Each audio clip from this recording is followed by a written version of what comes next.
You know, I actually only need two. I use two so heavily, and that's going to be I mean, we're talking about daytime now. If this was only daytime, a pencil popper.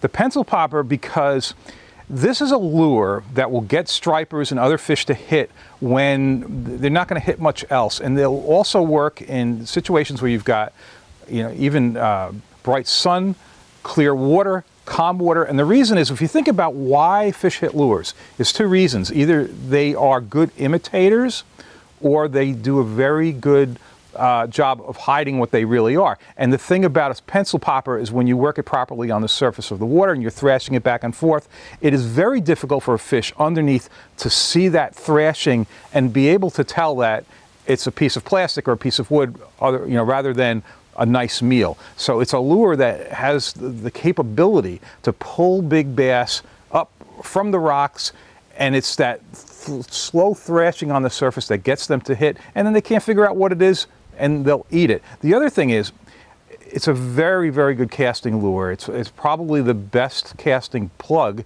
most anglers will have in their bag. This allows you to cover a lot of water, and that's important when you're searching for fish.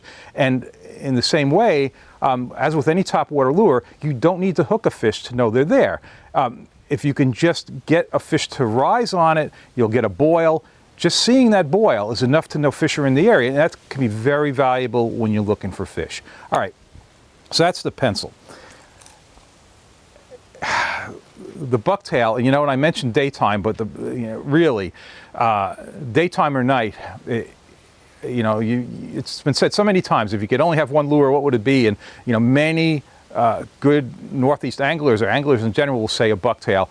And this happens to be an Sns Skinner Bucktail.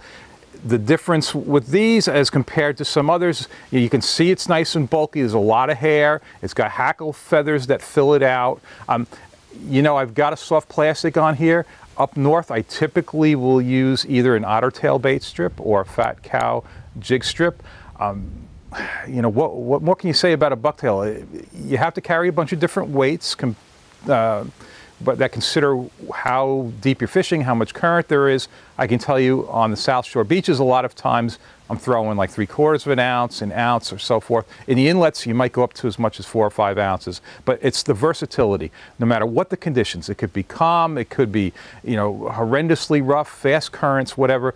There's always a bucktail that will swim properly in those conditions, and it's that versatility and the fact that just about anything that is willing to hit an artificial will hit a bucktail. It just makes it such a powerful lure. So yeah, if I've got this and I've got this during the daytime, I'm in pretty good shape. Now, if I had to add one other thing, or maybe two, and this is where you start getting into there's so many other possibilities. A lot of times when I'm throwing this, I might also have a large spook plug that I'd be throwing, and also a consideration of something that casts farther than this. This is not the greatest casting lure. Maybe you want to have a tin in the bag for distance if you need it, but for the most part, these two do it for me.